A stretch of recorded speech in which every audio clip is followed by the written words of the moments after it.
ध्रुव जी ने कहा बाबा ये भी बता दो तपस्या कैसे करते हैं, किस मंत्र का जाप किया जाता है,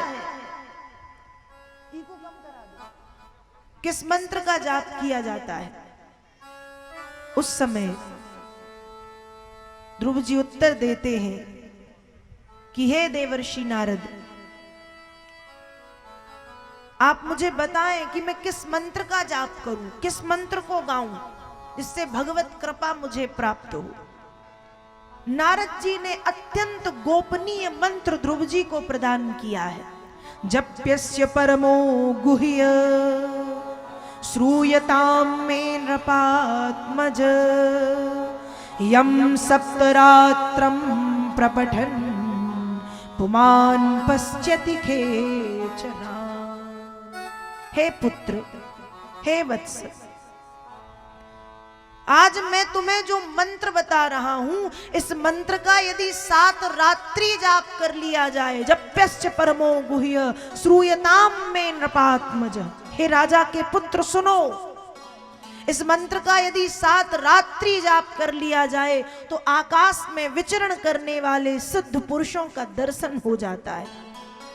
और इस मंत्र की यदि संख्या को बढ़ा दिया जाए तो भगवान का साक्षात्कार भी हो जाता है। इसलिए इस मंत्र का जाप करो। ध्रुव जी ने कहा कौन सा मंत्र? नारद जी ने बताया कि ओम नमो भगवते वासुदेवाय, ओम नमो भगवते वासुदेवाय, ओम नमो भगवते वासुदेवाय, ओम नमो भगवते वासुदेवाय। इस द्वादशाक्षर मंत्र का पुत्र तुम जाप करो। ध्रुव जी को मंत्र मिला। यमुना के किनारे मधुवन नाम के जंगल में एक वृक्ष के नीचे जाकर के ध्रुव जी विराजमान हुए। द्वादशाक्षर मंत्र का जाप करना ध्रुव जी ने प्रारंभ किया और लगातार 6 माह तक सिर्फ कंदमूल फल खाके, कुछ समय के बाद कंदमूल फल खाना छोड़ करके केवल वायु का भक्षण किया और मंत्र का जाप किया। और जब मंत्र का जाप किया है ध्रुव जी महाराज ने, तो भगवान का सिंहासन भी हिलने लगा। भगवान ने नारद जी से कहा, नारद जी आप तो पृथ्वी पर जाते रहते हो, जरा पता लगाओ कौन भक्त इतनी कठोर तपस्या कर रहा है जिसके कठोर तपस्या के कारण आज मेरा सिंहासन हिल रहा है। नारद जी ने कहा, अरे नारायण, नारायण होते हुए भी इतना नहीं जानते कि एक छोटा सा 5 वर्ष का बालक तपस्या कर रहा है। और तपस्या तो ठीक है, बड़ा जिद्दी, बड़ा हठी, कहता है कार्यम साधयामी व देहम पातयामी, या तो मैं मेरे कार्य को सिद्ध करूंगा, मतलब भगवान की गोद में बैठूंगा, भगवान को पाऊंगा, और यदि भगवान नहीं मिले तो देहम पातयामी, मैं मर जाऊंगा। ध्यान रखिएगा, जब इतने पक्के इरादे, जब इतने अटल सिद्धांत इस भक्त के हो जाते हैं तो फिर भगवान को भी आना पड़ता है और भक्त की बात सुननी पड़ती है। भगवान ने जब सुना नारद जी के मुख से कि कहता है या तो कार्यम साधयामी, कार्य सिद्ध करूंगा, और सिद्ध नहीं हुआ तो देहम पातयामी, मर जाऊंगा, देह त्याग दूंगा। देवताओं ने भी हाथ जोड़े, प्रभु जाइए दर्शन देके आइए। भगवान ने कहा मैं नहीं जाने वाला दर्शन देने। अब देवता थोड़ा डर गए कि प्रभु तो आप जा कहां रहे हैं, जा तो रहे हैं कहीं। भगवान ने कहा उस बालक को दर्शन देने नहीं, मैं तो स्वयं उस तपोमूर्ति बालक के दर्शन करने के लिए मधुवन जा रहा हूं। और भगवान भक्त का दर्शन करने के लिए मधुवन में पधारे हैं।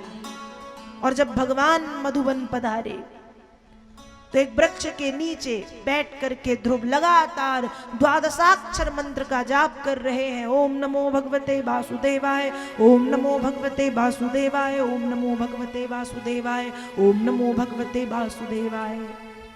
भगवान ने आवाज लगाई, ध्रुव उठो, मैं आ गया हूं। पर ध्रुव को कहां सुनाई पड़ रहा है, क्योंकि ध्रुव का मन तो केवल हरि चरणों में लगा है। तब भगवान ने अपने हृदय में, ध्रुव के हृदय में विराजमान अपने प्रतिबिंब को छीना। भगवान घट घटवासी हैं, ध्रुव के हृदय में भी निवास करते हैं। तो जब अपने प्रतिबिंब को ध्रुव के हृदय से छीन लिया, ध्रुव जी के नेत्र खुल गए कि मेरे प्रभु कहाँ गए। और जैसे ही ध्रुव जी के नेत्र खुले, सामने चतुर्भुज रूप धारण किए हुए श्री हरि नारायण खड़े हैं। और जब ध्रुव ने श्री हरि नारायण को देखा, हाथ जुड़ गए, नेत्रों से आंसुओं की अविरल धारा प्रवाहित होती है। छोटा सा 5 वर्ष का बच्चा कुछ कहना चाह रहा है, पर कहने में असमर्थ है, क्योंकि समझ नहीं पा रहा क्या कहूं, भगवान है क्या बोलूं। भगवान भी समझ गए। सतम विवक्षन्त मतद्विदं हरिर ज्ञात्वा सर्वस्व चरदवस्थिता कृतांजलिं ब्रह्ममयेन कंबुना परस्पर्शवालं कृपया कपोले। भगवान भी समझ गए कि कुछ कहना चाह रहा है, पर कहने में असमर्थ है, कह नहीं पा रहा। इसलिए भगवान ने अपने कंबुना मतलब शंख का स्पर्श ध्रुव के कपोले मतलब गाल में कराया। जब शंख का स्पर्श ध्रुव जी के गालों में हुआ, ध्रुव जी के मुखारविंद में अपने आप वीणा वादनी भगवती सरस्वती आकर के विराजमान हो गई। और फिर ध्रुव जी महाराज ने इतनी भावपूर्ण स्तुति भगवान की है कि ध्रुव जी कहते हैं, योऽन्तः प्रविश्य मम वाचमिमां प्रसुप्तं संजीवयत् अखिल शक्तिधरा स्वधाम्ना अन्यांस हस्तचरण श्रवणत्वगादीन् प्राणान् नमो भगवते पुरुषाय तुभ्यम्। श्री ध्रुव जी महाराज प्रभु की स्तुति करते हैं कि हे भगवान, योऽन्तः प्रविश्य मम वाच मिमां प्रसुप्तम।